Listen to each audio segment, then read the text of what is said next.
Good evening to all of you dear students. Imperial agro classes के online platform पर एक बार फिर से आप सभी का हार्दिक स्वागत है। आज मैं आपको लिंक शेयर करने के लिए बिल्कुल भी नहीं कहूँगा। आज मैं आपसे ये कहना चाहता हूँ कि आज जो सुबह क्लास हुई थी उसमें कुछ बच्चों के बीच में आपसी रंजिश हो गई थी। तो मैं आप सब लोगों से एक बार निवेदन करना चाहता हूँ कि प्लीज़ आप सब लोग अपने आपसी मतभेद को साइड में रखते हुए प्लीज़ क्लास पे ध्यान दो। आप अपने आपसी मतभेद को अपने कमेंट सेक्शन में शेयर मत करिए। कोई किसी को कुछ बोल रहा है, कोई किसी को कुछ बोल रहा है, कोई किसी को ब्लॉक कर रहा है, कोई कह रहा है सर मुझे ब्लॉक करवा दिया आपने, कोई कह रहा है कि मेरे को ब्लॉक अनब्लॉक करवाओ। तो ये क्या चल क्या रहा है? आप यहाँ पढ़ने आते हो या लड़ाई करने आते हो? मुझे ये समझ में नहीं आता। मुझे ये समझ में नहीं आता आप पढ़ने आते हो या लड़ाई करने आते हो। जब मैं आपको पढ़ा रहा होता हूँ तो आपका ध्यान सिर्फ और सिर्फ इस वाइट स्क्रीन पर होना चाहिए, लेकिन आपका ध्यान पता नहीं कहाँ रहता है। आप अपनी आपसी बातें करने में लगे रहते हो। अपनी आपसी बातों को साइड में रखिए। एग्ज़ाम आपके आने वाले हैं, एग्ज़ाम ज़रूर होगा, इसीलिए पढ़ाई पर ध्यान दो। इन बातों के लिए बहुत समय है। कॉलेज लाइफ इसीलिए होती है कॉलेज लाइफ, जहाँ पढ़ाई कम होती है और बातचीत ज़्यादा होती है। तो अपनी पढ़ाई पर ध्यान दो, बाकी सारी चीज़ें चलती रहेंगी। और जितनी हो सके अपनी तैयारी को मजबूत करो। और जो ब्लॉक है, जो कमेंट नहीं कर पा रहा है, वो मुझे मैसेज करना, मैं उसको अनब्लॉक कर दूंगा। और जो स्टूडेंट अनब्लॉक हैं उनको मैं कहना चाहूँगा कि प्लीज़ रिक्वेस्ट है आप सभी से, कमेंट सेक्शन में सिर्फ और सिर्फ स्टडी से रिलेटेड ही बात करिए, फालतू की बात मत करिए। अगर अब मेरे पास ऐसी कोई शिकायत आती है फिर हो सकता है कि शायद आगे क्लास लगे या ना लगे। इसीलिए मैं आप सबसे कहना चाहता हूँ, रिक्वेस्ट है मेरी, आपका भी नुकसान होगा इससे और मेरा भी नुकसान होगा, और मैं नहीं चाहता कि हम दोनों का नुकसान हो। इसीलिए आप अपनी पढ़ाई पर ध्यान दीजिए और मैं अपने पढ़ाने पर ध्यान दूंगा। मेरे को आप इंटरप्ट मत करना, ठीक है? तो उम्मीद करता हूँ आपको समझ में आ गया होगा। अगर आप समझ में आ गया है तो प्लीज़ वीडियो के लिंक को शेयर कर दीजिए ताकि फिर हमारी क्लास शुरू करते हैं। वीडियो के लिंक को शेयर कर दीजिए ताकि हमारी क्लास शुरू करते हैं। जो स्टूडेंट नए आए हैं प्लीज़ चैनल सब्सक्राइब करके बेल आइकन को प्रेस कर लीजिए ताकि भविष्य में आने वाली वीडियोस के नोटिफिकेशन आपको समय समय पर मिलते रहें। और जो पुराने हैं प्लीज़ लाइक कर दीजिए और क्लास ख़त्म होने के बाद में कमेंट करके ज़रूर बताना। आज मैं बहुत कुछ करने वाला था, लेकिन दिन से मेरा थोड़ा माइंड अपसेट था। मैं आपका जो कल मैंने क्वेश्चन डाला था उसको भी मैं ऐड नहीं कर पाया। ऐड कैसे करता, क्योंकि आप लोगों के बीच में पता नहीं आपसी मतभेद कितना चलता है, पता नहीं आप लोग क्या करते हो। तो मेरा माइंड थोड़ा अपसेट था, फिर क्लास लेने का भी मेरे को समय मैंने बड़ी मुश्किल से निकाला है। इसलिए मैं कहना चाहता हूँ कि प्लीज़ अपनी पढ़ाई पर ध्यान दो सिर्फ। अभी बाकी चीज़ें बात में हैं। जो आपके आपसी रंजिश आप निकालना चाहते हो, अपने नंबर एक्सचेंज कर लो और वहाँ पर करो आप ये चीज़ें, ठीक है? ये क्लास सबकी है, किसी एक अकेले बच्चे की क्लास नहीं है, किसी एक अकेले बच्चे का ये चैनल नहीं है। आप सब लोगों का चैनल है, आपका ही चैनल है, मेरा नहीं है। आप सब लोगों का चैनल नहीं है, तो आप सब लोग इसका थोड़ा ध्यान रखिए, ठीक है? तो उम्मीद करता हूँ समझ में आ गया होगा। अब मुझे बार बार समझाने की कोशिश नहीं करनी पड़ेगी। तो चलिए शुरू करते हैं आज का हमारा रोमांचक सफ़र। क्वेश्चन नंबर फर्स्ट है, मानव शरीर में मांसपेशियों की संख्या होती है। मानव शरीर में मांसपेशियों की संख्या होती है। ऑप्शन नंबर ए है 256, बी है 947, सी है 339 और डी है 639। जवाब देना है आपको। मानव शरीर में मांसपेशियों की संख्या कितनी होती है? मानव शरीर में मांसपेशियों की संख्या कितनी होती है बताना है आपको। जिसने इसका जवाब दिया है ऑप्शन नंबर डी वाला 639 बिल्कुल सही जवाब है। मानव शरीर में 639 मांसपेशियां होती है। अगर हड्डियां पूछ ले तो 206 टाइप की हड्डियां होती है। कितनी होती है? 206 टाइप की हड्डियां होती है और 639 टाइप की क्या होती है? 639 टाइप की मांसपेशियां होती है। अगर आपसे पूछ लिया जाए कि पसलियां कितनी होती है तो 24 पसलियां होती है। जो हमारे शरीर की जो फेफड़ा होता है, फेफड़े वाला हिस्सा होता है, उसको आगे और पीछे दोनों से कवर करती है। समझ में आ गया? अब ध्यान रखना कि अगर आपसे मांसपेशियां पूछी जाए तो मांसपेशियां 639, हड्डियां पूछी जाए तो 206, और अगर आपसे पसलियां पूछी जाए तो 24 यानी कि 24 होती है। और पसलियां कहाँ पर होती हैं? हड्डियों जैसी ही होती है पसलियां, लेकिन वो क्या होती हैं? फेफड़ों को कवर करती है और उनका जो थोड़ा कंपोजिशन या संगठन होता है पसलियों का, वो थोड़ा अलग होता है। वो अंदर से खोखली और घुमावदार होती है, ठीक है? समझ में आ गया होगा आपको। नेक्स्ट क्वेश्चन देखिए क्या है। अगला सवाल है, जब एटीपी एडीपी में बदलता है तो प्राप्त होती है। जब एटीपी एडीपी में बदलता है तो प्राप्त होती है, क्या प्राप्त होती है? ऑप्शन नंबर ए है आपके पास में प्रोटीन, बी है ऊर्जा, सी है हार्मोन और डी है विटामिन। जवाब देना है आपको। जब एटीपी एडीपी में बदलता है तो क्या प्राप्त होता है? जब एटीपी एडीपी में बदलता है तो क्या प्राप्त होगा? प्रोटीन, ऊर्जा, हार्मोन या विटामिन? क्या होगा इसका जवाब? ऑप्शन नंबर ए, बी, सी या डी? जवाब देना है आपको। क्या होगा इसका जवाब? जब एटीपी एडीपी में बदलता है। देखिए इसका जवाब जिसने दिया है ऑप्शन नंबर बी वाला, ऊर्जा, बिल्कुल सही जवाब है। जब एटीपी निर्माण होता है, आप सब लोगों को पता होगा कि प्रकाश संश्लेषण के दौरान प्रकाशिक और अप्रकाशिक अभिक्रिया चलती हैं, उस दौरान एटीपी का निर्माण होता है। एटीपी की फुल फॉर्म होती है एडिनोसिन ट्राइफॉस्फेट। ये एक विशेष प्रकार की ऊर्जा का अणु होता है। इसको परिवर्तन करने के बाद में या इसके एडीपी में बदलने के बाद में किसका निर्माण होता है या क्या होती है, उत्पन्न होती है? ऊर्जा उत्पन्न होती है। समझ में आ गया? तो अब ध्यान रखना, एटीपी से एडीपी में बदलने पर ऊर्जा का निर्माण होता है या ऊर्जा प्राप्त होती है। क्लियर? अगला सवाल देखिए क्या है। नेक्स्ट क्वेश्चन है हमारा, केंद्रिका को सर्वप्रथम किसने देखा था? क्वेश्चन ध्यान से समझना है, इससे रिलेटेड मैं सारा कॉन्सेप्ट क्लियर करूंगा अभी। क्वेश्चन पूछा गया है, केंद्रिका यानी कि न्यूक्लियोलस, केंद्रक के अंदर एक संरचना पाई जाती है जिसको केंद्रिका या न्यूक्लियोलस के नाम से जानते हैं। कोशिका होती है, कोशिका के अंदर केंद्रक, कोशिका के अंदर केंद्रक होता है और केंद्रक के अंदर ही एक गोल संरचना पाई जाती है, उसको हम केंद्रिका या न्यूक्लियोलस के नाम से जानते हैं। तो यहाँ पर क्वेश्चन पूछा गया है कि केंद्रिका को सर्वप्रथम किसने देखा था? देखने की बात हो रही है यहाँ पर कि सबसे पहले किसने देखा था उसको। तो इसका जवाब देना है आपको। ऑप्शन नंबर ए है बोमेन, सी है, बी है श्लीडेन, सी है फोंटाना और डी है मिलर। जवाब देना है आपको, किसने देखा था सबसे पहले केंद्रिका को? अब देखिए जिसने इसका जवाब दिया है ऑप्शन नंबर सी वाला, फोंटाना, बिल्कुल सही जवाब है। केंद्रिका को सबसे पहले फोंटाना नामक साइंटिस्ट ने देखा था। किसने देखा था? फोंटाना नामक साइंटिस्ट ने देखा था। लेकिन अगर आपसे पूछ ले कि केंद्रिका को नाम किसने दिया, केंद्रिका को केंद्रिका या न्यूक्लियोलस नाम किसने दिया, तो फिर इसका आंसर हो जाएगा बोमेन। बोमेन नामक जो साइंटिस्ट थे उन्होंने केंद्रिका को केंद्रिका या न्यूक्लियोलस को न्यूक्लियोलस नाम दिया था। ठीक है, अब देखिए क्या हुआ। जब सबसे पहले फोंटाना नामक साइंटिस्ट ने केंद्रिका देखी तो केंद्रिका देखने के बाद में उनको समझ में नहीं आया, तो इस दौरान उन्होंने श्लीडेन नामक साइंटिस्ट की सहायता ली और श्लीडेन नामक साइंटिस्ट ने इस पूरी केंद्रिका का वर्णन किया। ठीक है, तो अब आपसे पूछ ले कि सबसे पहले किसने देखा, तो देखने का श्रेय फोंटाना को जाता है। फिर आपसे पूछ ले कि वर्णन किसने किया, तो वर्णन श्लीडेन नामक साइंटिस्ट ने किया था। श्वान में श्लीडेन नामक जो दो साइंटिस्ट थे, श्वान में श्लीडेन नामक दो साइंटिस्ट थे, आपको मैंने पढ़ाया था पहले, ठीक है, जिन्होंने कोशिका सिद्धांत दिया था। सेल थ्योरी किसने दी थी? श्वान में श्लीडेन नामक साइंटिस्ट ने दी थी। श्वान नामक साइंटिस्ट वनस्पति विज्ञान के जनक, वनस्पति विज्ञान के वैज्ञानिक थे और श्लीडेन नामक साइंटिस्ट जंतु विज्ञान के वैज्ञानिक थे। ठीक है, ये चीज़ बताई हुई है मेरी पहली। तो जब केंद्रिका को फोंटाना नामक साइंटिस्ट ने देखा था तो सबसे पहले उन्होंने केंद्रिका को देखा। देखने के बाद में श्लीडेन नामक साइंटिस्ट ने इस केंद्रिका का पूरा अध्ययन किया और अध्ययन के आधार पर वर्णन किया इसका। ठीक है, फिर बोमेन नामक साइंटिस्ट ने लास्ट में इसको आकर केंद्रिका या न्यूक्लियोलस नाम दे दिया। समझ में आ गया आपको? सारे के सारे इसी प्रकार के कॉन्सेप्ट मैं आपके क्लियर कर दूंगा, इसलिए आप हमारे साथ बने रहिए। बस आपसे ये कहना चाहूँगा कि फालतू की बातों में ध्यान मत दीजिए।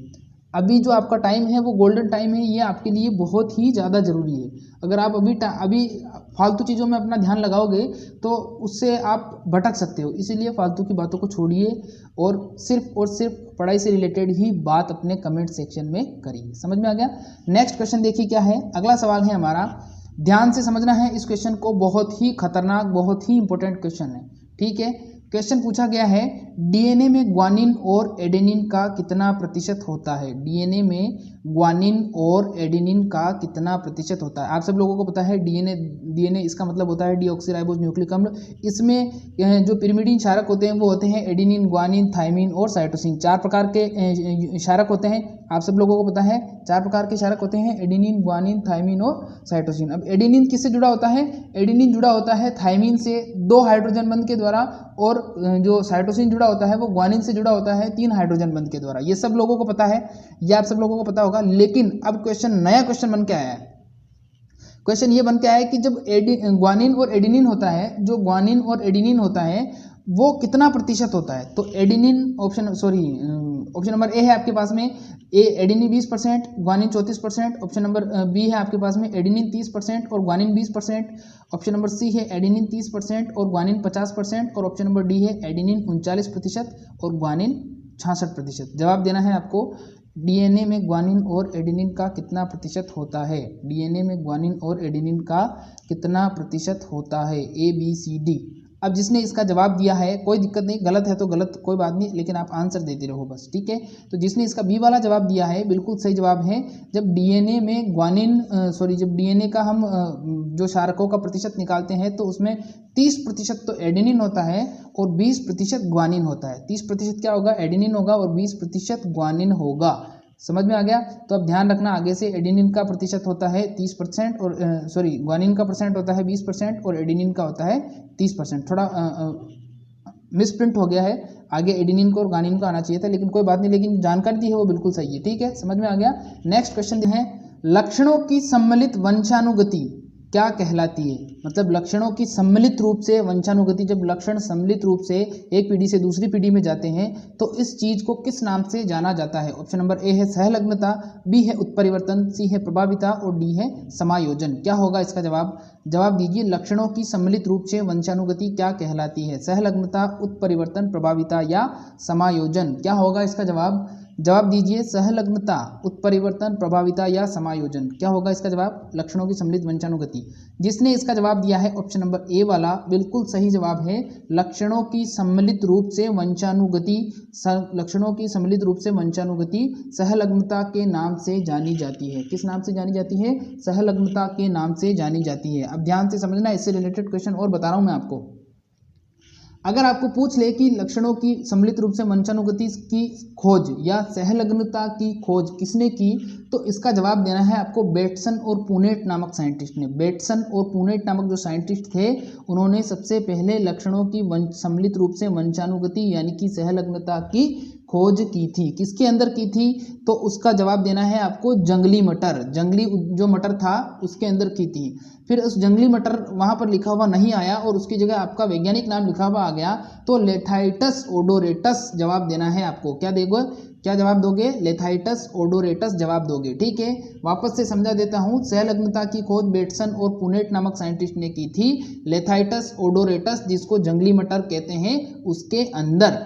अब क्वेश्चन एक और पूछा जा सकता है कि सहलग्नता नाम किसने दिया, तो सहलग्नता जो नाम दिया था वो मॉर्गन ने दिया था, टीएच मॉर्गन ने दिया था। टीएच मॉर्गन वही वाला मॉर्गन है जिसने उत्परिवर्तन की खोज की थी। समझ में आ गया, जिसने उत्परिवर्तन की खोज की थी वो कौन थे, टीएच मॉर्गन नामक साइंटिस्ट था।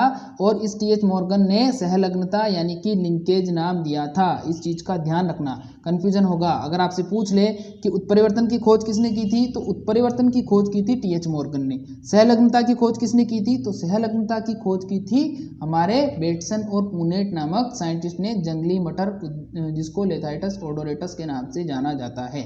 समझ में आ गया। अब आप लोगों को पता चल गया होगा कि सहलग्नता क्या होती है, लक्षणों की सम्मिलित रूप से वंशानुगति। लक्षण सम्मिलित रूप से जब एक पीढ़ी से दूसरी पीढ़ी में जाते हैं तो उस अवस्था को सहलग्नता कहते हैं। इंग्लिश में इसको लिंकेज के नाम से जाना जाता है, ठीक है। अब दूसरा है उत्परिवर्तन, इसको भी समझ लीजिए। उत्परिवर्तन का मतलब ये होता है जब किसी जीव की जीनी संरचना में परिवर्तन हो जाता है, जब किसी जीव की जीनी संरचना में या उनके किसी बाह्य कारण से या प्राकृतिक कारण से उनकी संरचना में परिवर्तन हो जाता है, तो उससे उसके लक्षणों में भी परिवर्तन हो जाता है और इसी स्थिति को उत्परिवर्तन के नाम से जाना जाता है। उत्पन्न होने वाला परिवर्तन उत्परिवर्तन कहलाता है। उत का मतलब उत्पन्न और परिवर्तन का मतलब परिवर्तन। तो उत्पन्न होने वाला परिवर्तन जो प्राकृतिक भी हो सकता है और कृत्रिम भी हो सकता है, उसको हम उत्परिवर्तन के नाम से जानते हैं। इज दैट क्लियर, इतना क्लियर हो गया। अब ध्यान रखना, सहलग्नता और उत्परिवर्तन अलग अलग चीज है। कभी आगे आएगा तो प्रभाविता भी आपको समझा देंगे, पीछे समझाया हुआ है मैंने, ठीक है। नेक्स्ट क्वेश्चन क्या है, हाइड्रोफिली का अर्थ है। क्वेश्चन ध्यान से सुनना है। क्वेश्चन पूछा गया है हाइड्रोफिली का अर्थ है। हाइड्रोफिली क्या चीज होती है, हाइड्रोफिली। ऑप्शन नंबर ए है वायु द्वारा परागण, ऑप्शन बी है जल द्वारा परागण, सी है कीटों द्वारा परागण और डी है जंतु द्वारा परागण। हाइड्रोफिली क्या होगा, मतलब परागण की एक जो डेफिनेशन है या परागण को इंग्लिश में किस नाम से जानते हैं उसका टर्मिनोलॉजी बताना है आपको कि हाइड्रोफिली। अगर आपको बोल दिया कि हाइड्रोफिली, अब आप जवाब क्या दोगे, वायु द्वारा परागण, जल द्वारा, कीट द्वारा या जंतु द्वारा। जिसने इसका जवाब दिया है हाइड्रोफिली का जिसने जवाब दिया है जल द्वारा परागण, बिल्कुल सही जवाब है। हाइड्रोफिली में क्या होता है, जल द्वारा परागण होता है, यानी कि जल द्वारा या जल के द्वारा पराग कणों का एक स्थान से दूसरे स्थान पर जाना हाइड्रोफिली परागण कहलाता है। और यह मुख्य रूप से किसमें होता है, जलीय पादपों में होता है, मुख्य रूप से जलीय पादपों में अधिक देखने को मिलता है। ठीक है, समझ में आ गया आपको। अब ध्यान रखना, हाइड्रोफिली, हाइड्रो का मतलब क्या होता है, जल होता है। अभी आगे हाइड्रो एक शब्द और आएगा, उसके बारे में भी हम डिस्कस करेंगे। ठीक है, तो यहाँ पर ध्यान रखना, हाइड्रो, जहाँ पर हाइड्रो आता है, हाइड्रो का मतलब जल से होता है। ठीक है, एक हाइड्रा होता है, वो हाइड्रा भी एक जलीय जीव होता है, वो मैंने पढ़ाया हुआ है आपको। ठीक है, तो हाइड्रा क्या होता है, हाइड्रा एक विशेष प्रकार का जलीय जीव होता है और हाइड्रो का मतलब होता है जल। ठीक है, तो हाइड्रोफिली मतलब जल द्वारा परागण। ठीक है, नेक्स्ट क्वेश्चन देखिए क्या है, पुष्पन पर प्रकाश की अवधि का प्रभाव कहलाता है। अब इसको ध्यान से समझना है, क्वेश्चन क्या कहना चाह रहा है। क्वेश्चन ये कह रहा है कि जब पुष्प खिलता है तो उस पर जब प्रकाश की अवधि का प्रभाव जो होता है वो क्या कहलाता है। तो ऑप्शन नंबर ए है प्रकाश श्वसन, बी दीप्तिकालिकता, सी ऑक्सीकरण और डी अपचयन। बिल्कुल इजी, मैंने जानबूझकर यहाँ पर इजी ऑप्शन डाले हैं। आपको मैं बिल्कुल समझाऊंगा, कोई दिक्कत नहीं है, मुझे पता है अभी तक मैंने आपको सही तरीके से नहीं समझाया, अब समझा दूंगा मैं। इसका आंसर अगर आपको आता है तो दे दीजिए, वरना मैं बताता हूँ फिर आपको एक्सप्लेन भी कर दूंगा। अब जिसने इसका जवाब दिया है ऑप्शन नंबर बी वाला दीप्तिकालिकता, बिल्कुल सही जवाब है। दीप्तिकालिकता क्या कहलाता है, पुष्पन पर प्रकाश की अवधि का प्रभाव। अब देखिए क्या चीज़ है, इसको ध्यान से बिल्कुल ईजी वे में समझा देता हूँ।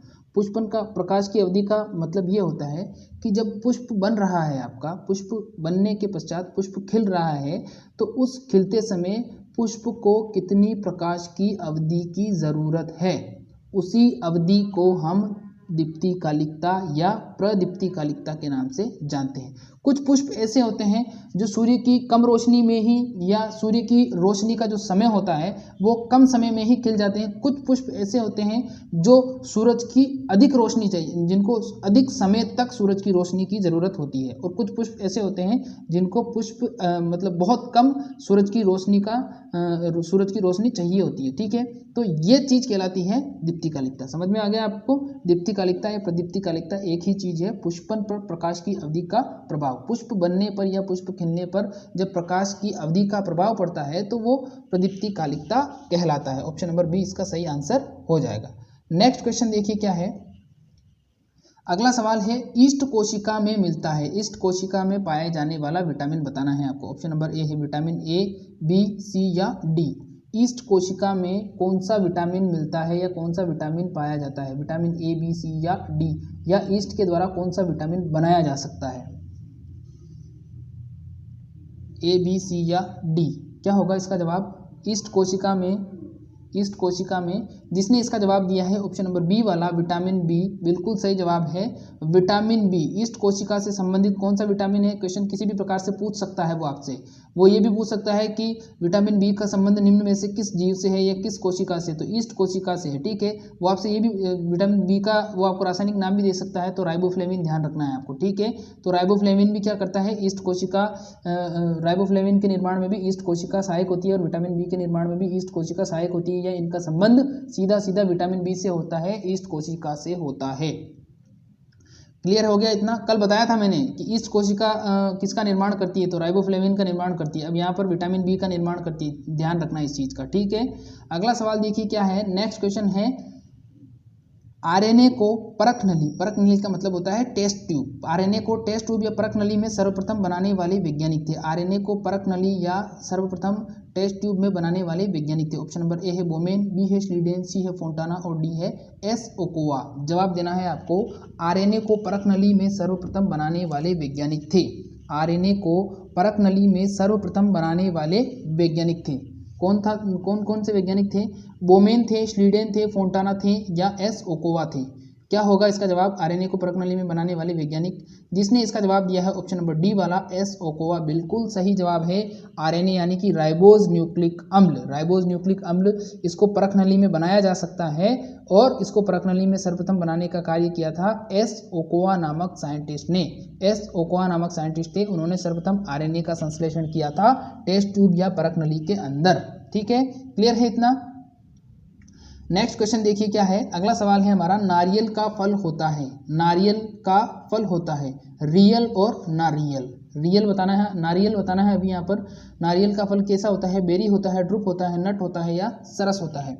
बेरी, ड्रुप, नट या सरस। वैसे नारियल तो अभी सबको मिला ही होगा, जब राखी थी तो सबकी बहनों ने एक एक नारियल तो दिया ही होगा सबको। बहुत से लोग तो खा गए उसको, उसका पानी निकाल के पी गए बहुत से लोग तो। मेरे पास तो अभी भी पड़ा है, सोच रहा था कल मैं सोच रहा था कि खा लूँ, लेकिन फिर समय नहीं मिला। फिर आज भी सोच रहा था खा लूँ, लेकिन फिर आज समय नहीं मिला। अब कल खाऊंगा उस नारियल को, पहले उसका पानी निकालूंगा, पानी पीऊंगा, फिर उसके बाद में खाऊंगा। आप सब लोग भी खाते हो या नहीं खाते हो, कमेंट करके जरूर बताना मुझे। नारियल आपको अच्छा लगता है या नहीं लगता है?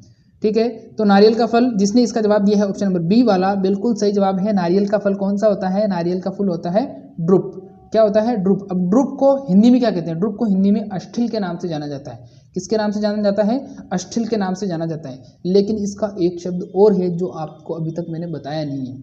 चलो आज बता देता हूँ, इसको स्टोन के नाम से भी जाना जाता है। किस नाम से जाना जाता है? स्टोन, STON, पत्थर वाला जो स्टोन होता है ना, वो स्टोन। ठीक है, तो इस प्रकार की अमेजिंग जानकारी आपको देता रहूंगा। नेक्स्ट क्वेश्चन देखिए क्या है। अगला सवाल है हमारा, पादपों में जल का परिवहन किसके द्वारा होता है? पादपों या पौधों में जल का परिवहन किसके द्वारा होता है? ऑप्शन नंबर ए है फ्लोएम, बी है जाइलम, सी है कैम्बियम और डी है कॉर्टेक्स। ऑप्शन नंबर ए है फ्लोएम, बी है जाइलम, सी है कैम्बियम और डी है कॉर्टेक्स। पादपों में जल का परिवहन किसके द्वारा होता है? ए, बी, सी या डी? जवाब देना है आपको। क्या होगा इसका जवाब? जिसने इसका जवाब दिया है पादपों में जल का परिवहन जाइलम के द्वारा, पादपों में जल का परिवहन जाइलम के द्वारा, बिल्कुल सही जवाब है। पादपों में जल का परिवहन जाइलम के द्वारा होता है। Is that clear? इस चीज़ का ध्यान रखना है आपको, सारे के सारे क्वेश्चंस इंपॉर्टेंट हैं। नेक्स्ट क्वेश्चन देखिए क्या है। पादपों के लिए अनावश्यक तत्व है, पादपों के लिए अनावश्यक तत्व है। ऑप्शन नंबर ए है कैल्शियम, बी है बेरियम, सी है नाइट्रोजन और डी है कार्बन। जवाब देना है पादपों के लिए अनावश्यक तत्व है। पादपों के लिए अनावश्यक तत्व का जवाब देना है कैल्शियम, बेरियम, नाइट्रोजन या कार्बन। कैल्शियम, बेरियम, नाइट्रोजन या कार्बन। क्या होगा इसका जवाब? पादपों के लिए अनावश्यक तत्व कैल्शियम, बेरियम, नाइट्रोजन, कार्बन। जिसने इसका जवाब दिया है ऑप्शन नंबर बी वाला बेरियम, बिल्कुल सही जवाब है। पादपों के लिए अनावश्यक तत्व कौन सा हो जाएगा? बेरियम। पादपों के लिए अनावश्यक तत्व बेरियम। अब देखिए समझ लीजिए, पूरी की पूरी चीज़ समझा देता हूँ। देखिए पादपों के लिए आवश्यक पोषक तत्वों का सिद्धांत जो दिया था वह आर्नोन नामक साइंटिस्ट ने दिया था। उन्होंने कहा था कि पौधों के लिए 16 पोषक तत्व आवश्यक होते हैं। अब कुछ कहेंगे नहीं सर 16 नहीं 17 है। मुझे पता है 17वां पोषक तत्व निकल होता है और निकल की धान को आवश्यकता होती है। ठीक है, तो कहीं कहीं आपको 16 मिलेंगे, कहीं 17 मिलेंगे, लेकिन एक्चुअल जो है वो 17 हो गए हैं। पहले उन्होंने जब सिद्धांत दिया था तो उन्होंने 16 ही बताए थे, लेकिन बाद में एक और निकल के आ गया और टोटल 17 हो गए। तो आर्नोन नामक साइंटिस्ट ने दिया था आवश्यक पोषक तत्वों का सिद्धांत। उनके अनुसार उन्होंने यह बताया कि इन 17 या इन 16 पोषक तत्वों की पूर्ति कराए बिना कोई भी पौधा अपना संपूर्ण जीवन चक्र पूरा नहीं कर सकता। समझ में आ गई बात? तो पौधे को अपना जीवन चक्र पूर्ण करने के लिए 16 उस समय उन्होंने जब बताया था तो 16 और अब 17 पोषक तत्वों की आवश्यकता होती है। Is that clear? सारा का सारा मैंने कॉन्सेप्ट क्लियर कर दिया है। नेक्स्ट क्वेश्चन देखिए क्या है। अगला सवाल है हमारा, माइक्रोग्राफिया पुस्तक के लेखक हैं। समझना है आपको ध्यान से। माइक्रोग्राफिया पुस्तक के लेखक हैं Robert Hooke, Robert Brown, John Mendel या जॉनसन।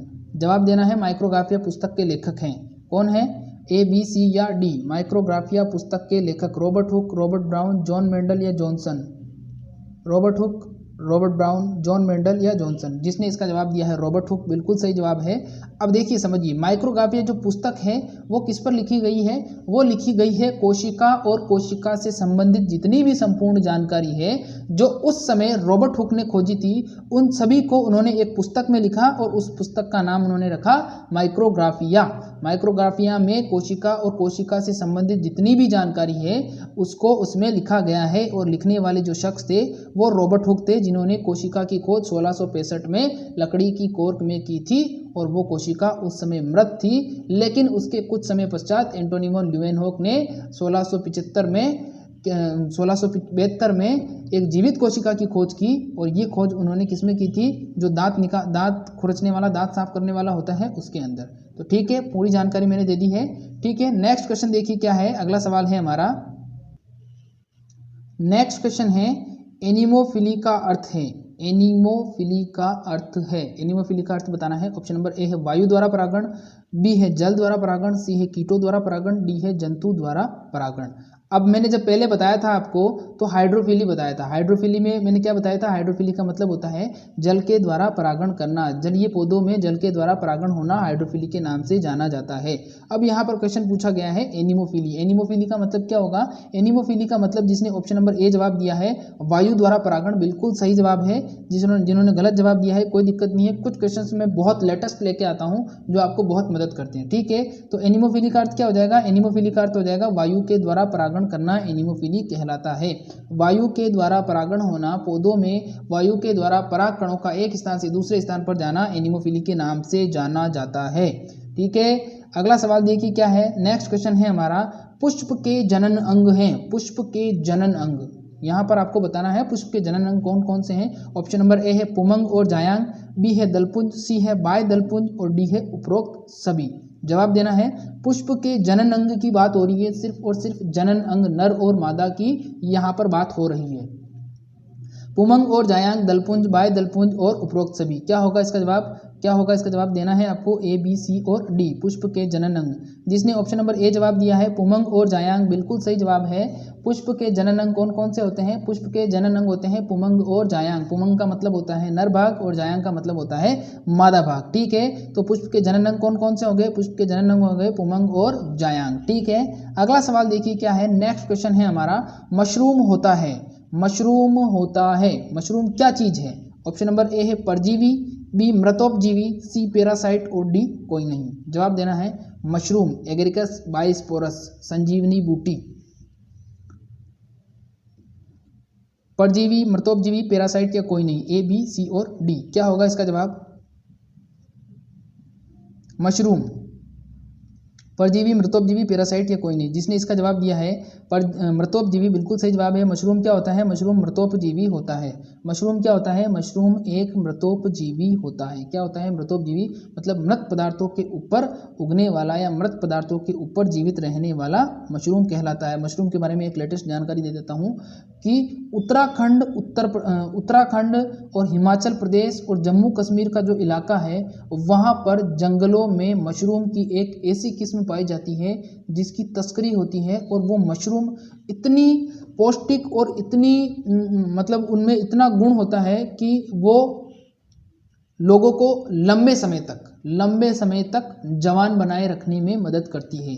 इसलिए अफीम और ये जितने भी नशीले पदार्थ होते हैं, अफीम हो गया, गांजा हो गया, चरस हो गया, ये तो बहुत छोटी चीज़ है उसके सामने। उसमें नशा नहीं होता है लेकिन उसमें बहुत सारे पोषक तत्व होते हैं, इसलिए उसकी तस्करी की जाती है और वो लगभग 2 से 2.5 लाख रुपए किलो बिकती है। 2 से 2.5 लाख रुपए किलो बिकती है और उसको एक बार में नहीं खाया जाता है, उसको प्रिजर्व किया जाता है और उससे महत्वपूर्ण दवाइयाँ बनाई जाती है। जो एंटी एजिंग दवाइयाँ होती हैं, एंटी एजिंग का मतलब जो आपके बुढ़ापे को रोकती है या बुढ़ापे को रोकने में और जवान बनाए रखने में जो मदद करती हैं, उस प्रकार की दवाओं को बनाने में उस मशरूम का उपयोग किया जाता है, ठीक है। बहुत ही खतरनाक जानकारी मैंने दी है आपको। नेक्स्ट क्वेश्चन देखिए क्या है, अगला सवाल है, हाइड्रोपोनिक्स किससे संबंधित है। हाइड्रोपोनिक्स क्या होते हैं, हाइड्रोपोनिक्स बताना है आपको। ऑप्शन नंबर ए है बिना खाद की खेती, ऑप्शन नंबर बी है बिना पानी की खेती, सी है बिना मिट्टी की खेती और डी है बिना बीज की खेती। क्या होगा हाइड्रोपोनिक्स। हाइड्रोपोनिक्स अगर आपको बोल दिया जाए, मैंने पहले ही बताया था हाइड्रो का मतलब क्या होता है, जल। हाइड्रो का मतलब क्या होता है, जल, ठीक है। अब हाइड्रोपोनिक्स क्या है, बिना खाद की, बिना पानी की, बिना मिट्टी की या बिना बीज की। जिसने इसका जवाब दिया है ऑप्शन नंबर सी वाला, बिल्कुल सही जवाब है। बिना मिट्टी की खेती क्या कहलाता है, हाइड्रोपोनिक्स कहलाता है। बिना मिट्टी की खेती करना क्या कहलाता है, हाइड्रोपोनिक्स कहलाता है। अब ये चीज़ क्या है इसको समझना है। देखिए हम क्या करते हैं, पानी, एक पात्र में पानी भरते हैं, पानी भरने के बाद में उसमें कुछ पोषक तत्वों का विलयन डालते हैं, कुछ पोषक तत्वों का विलयन डालते हैं और कुछ बीज डालते हैं। तो बीज भी डाल दिया, पानी भी डाल दिया, खाद भी डाल दिया, लेकिन मिट्टी बिल्कुल भी नहीं डाली, तो ये विधि कहलाती है हाइड्रोपोनिक्स।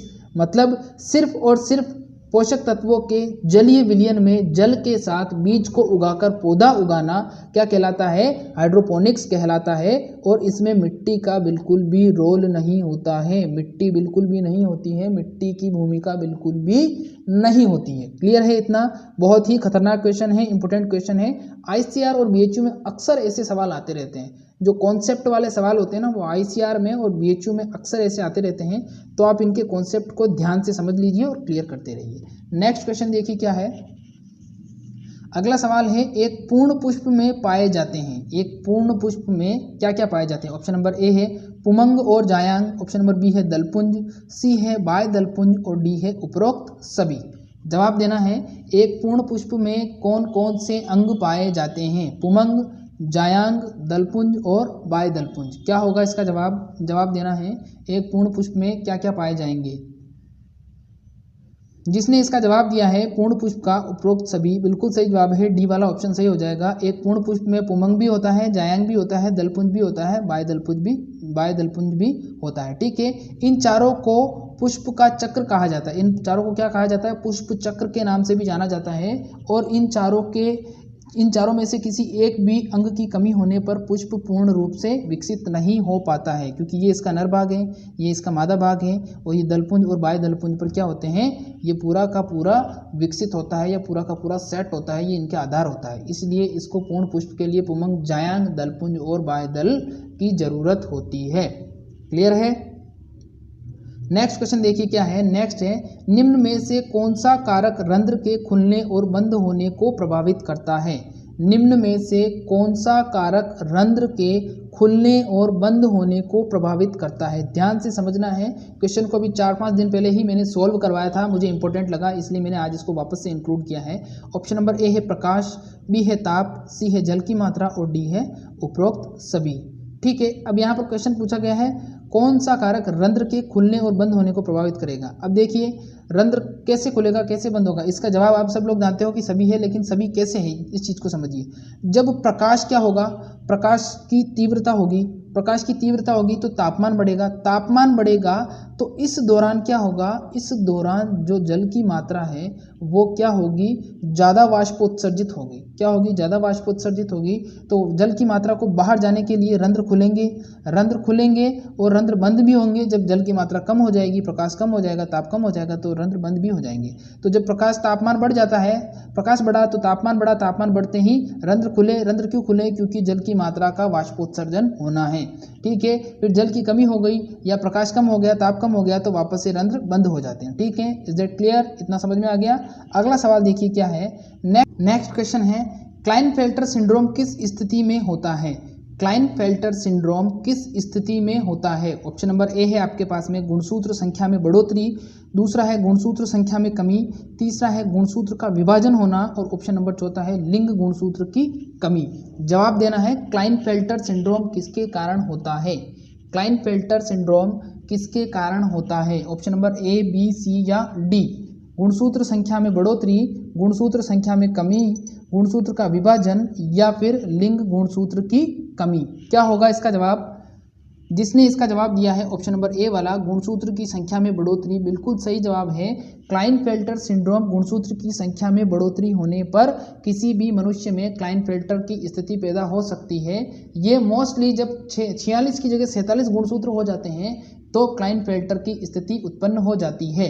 अब मैंने पहले ही बताया हुआ है आपको कि मनुष्य के अंदर क्या होते हैं, 46 गुणसूत्र होते हैं, लेकिन जब 46 की जगह 47 गुणसूत्र हो जाएंगे तो कुछ ना कुछ विकार उत्पन्न होगा, शरीर में कुछ ना कुछ विकार उत्पन्न होगा और उसी को हम किस नाम से जानेंगे, क्लाइनफेल्टर सिंड्रोम के नाम से जानेंगे। अब देखिए, सिंड्रोम के स्पेशल सिर्फ और सिर्फ सिंड्रोम के बारे में भी क्वेश्चन पूछा जाता है कि सिंड्रोम क्या है, सिंड्रोम क्या चीज़ होती है, क्यों उसको सिंड्रोम बोला जाता है। तो सिंड्रोम का मतलब होता है विभिन्न प्रकार के रोगों का समूह, विभिन्न प्रकार के रोगों का समूह सिंड्रोम के नाम से जाना जाता है। ध्यान से समझ लीजिए, विभिन्न प्रकार के रोगों का समूह सिंड्रोम के नाम से जाना जाता है। मतलब उसमें एक से अधिक, 2 या 2 से अधिक रोग होते हैं, वो स्थिति सिंड्रोम कहलाती है। ठीक है, तो क्लाइनफेल्टर सिंड्रोम में ध्यान रखना, गुणसूत्र की संख्या में बढ़ोतरी हो जाती है, 46 की जगह 47 गुणसूत्र हो जाते हैं, उस स्थिति में क्लाइनफेल्टर सिंड्रोम हो जाता है। ठीक है, नेक्स्ट क्वेश्चन देखिए क्या है। अगला सवाल है, क्लाइनफेल्टर सिंड्रोम किस स्थिति में होता है। अब इसकी स्थिति को यहाँ पर दर्शाया गया है कि इनमें से कौन सी स्थिति होगी तब क्या हो जाएगा, तब क्लाइनफेल्टर सिंड्रोम हो जाएगा। तो ऑप्शन नंबर ए है XXY, बी है XYY, सी है XYX और डी है YYX। जवाब देना है आपको, क्लाइनफेल्टर सिंड्रोम किस स्थिति में होता है। जिसने इसका जवाब दिया है ऑप्शन नंबर ए वाला XXY, यानी कि एक एक्स्ट्रा एक्स का हो जाना क्या हो जाता है, क्लाइनफेल्टर सिंड्रोम कहलाता है। अब ये आप सब लोगों को पता होगा कि जब एक गुणसूत्र बढ़ गया तो इसमें जो लिंग गुणसूत्र X और Y है, इसके अलावा एक एक्स्ट्रा कॉपी बन गई X की, और उस स्थिति में 46 की जगह 47 गुणसूत्र हुए और क्लाइनफेल्टर सिंड्रोम की स्थिति उत्पन्न हो गई। समझ में आ गया? ऑप्शन नंबर ए इसका सही जवाब है। अगला सवाल देखिए क्या है, नेक्स्ट क्वेश्चन है, 2 सेंट्रोमियर वाले गुणसूत्र क्या कहलाते हैं। गुणसूत्र में आप सब लोगों को पता है सेंट्रोमियर नाम की एक चीज होती है जो किसी गुणसूत्र में एक होती है, किसी में 2 हो जाती है। तो जब एक गुणसूत्र के अंदर 2 सेंट्रोमियर हो जाते हैं तो उस स्थिति को क्या कहते हैं, मोनोसेंट्रिक, डाइसेंट्रिक, पोलोसेंट्रिक या असेंट्रिक। क्या होगा इसका जवाब, क्या दे पाएंगे आप? ऑप्शन नंबर ए मोनोसेंट्रिक, डाइसेंट्रिक, पोलोसेंट्रिक या असेंट्रिक। क्या होगा इसका जवाब? 2 सेंट्रोमियर वाले गुणसूत्र। जिसने इसका जवाब दिया है ऑप्शन नंबर बी वाला डाइसेंट्रिक, बिल्कुल सही जवाब है। डाइसेंट्रिक में गुणसूत्र में क्या हो जाता है, डाइसेंट्रिक में गुणसूत्र में 2 सेंट्रोमियर वाले जो गुणसूत्र होते हैं वो डाइसेंट्रिक कहलाते हैं। 2 सेंट्रोमियर वाले गुणसूत्र डाइसेंट्रिक के नाम से जानते हैं। 2 सेंट्रोमियर वाले गुणसूत्र डाइसेंट्रिक के नाम से जाने जाते हैं। किस नाम से जाने जाएंगे? डाइसेंट्रिक के नाम से जाने जाएंगे। ध्यान रखना इस चीज का, ठीक है? ये सवाल इंपॉर्टेंट है, आएगा। एक गुणसूत्र में 2 सेंट्रोमियर की स्थिति डाइसेंट्रिक के नाम से जानी जाती है।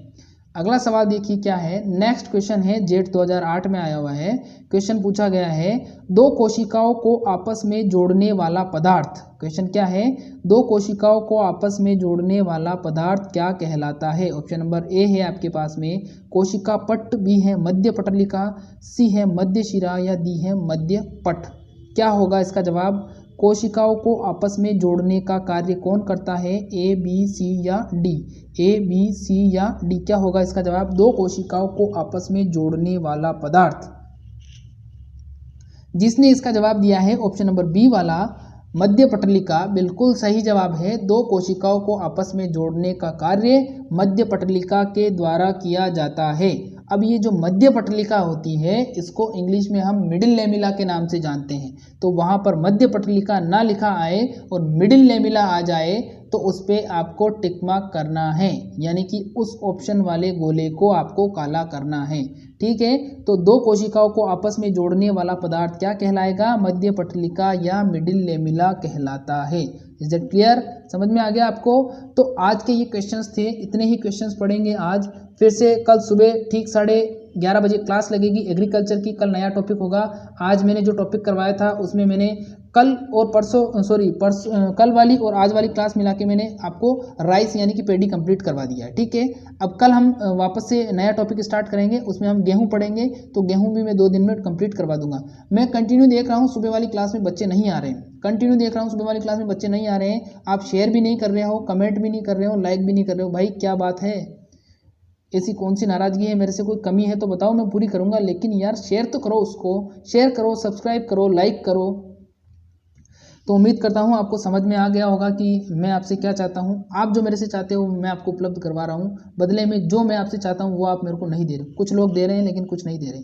तो इसलिए आपसे रिक्वेस्ट है, प्लीज़ चैनल को सब्सक्राइब करते रहें, उसको लाइक करते रहें, कमेंट करते रहें। इससे मेरा जो कॉन्फिडेंस लेवल है वो बढ़ता रहेगा और मैं आपको और अच्छी अच्छी वीडियोस प्रोवाइड करवाता रहूँगा, ठीक है? तो आज के लिए बस इतना ही। और हाँ, एक चीज़ फिर से कहना चाहूँगा, आप कमेंट बॉक्स में लड़ते हो, मुझे बिल्कुल अच्छा नहीं लगता, फिर मेरा क्लास लेने का मन भी बिल्कुल नहीं करता। इसलिए आपकी जो आपसी लड़ाई है, जो भी है झगड़ा है, उसको आपस में सुलटा लो, यहाँ पर क्यों लड़ते हो? और जो भी अनब्लॉक है उसको, जो भी ब्लॉक है उसको अनब्लॉक कर देना। और बाकी जितने भी बच्चे हैं आप भी यार कुछ ऐसा कमेंट ना करें जिससे कोई आपको ब्लॉक करे, ठीक है? अच्छे अच्छे कमेंट करिए, अच्छी अच्छी बातें करिए, पढ़ाई से रिलेटेड ही बातें करिए कमेंट बॉक्स में, ठीक है? तो समझ में आ गया होगा। अब आज के लिए बस इतना ही। मिलेंगे कल सुबह ठीक 11:30 बजे। और जो कृष्ण जन्माष्टमी है उसकी आप सभी को हार्दिक शुभकामनाएं। आपके और पूरे आपके परिवार को कृष्ण जन्माष्टमी की हार्दिक शुभकामनाएं। ध्यान रखना अपना, अपने परिवार का, और घर से बाहर मत निकलना क्योंकि बाहर तो कोरोना है। धन्यवाद।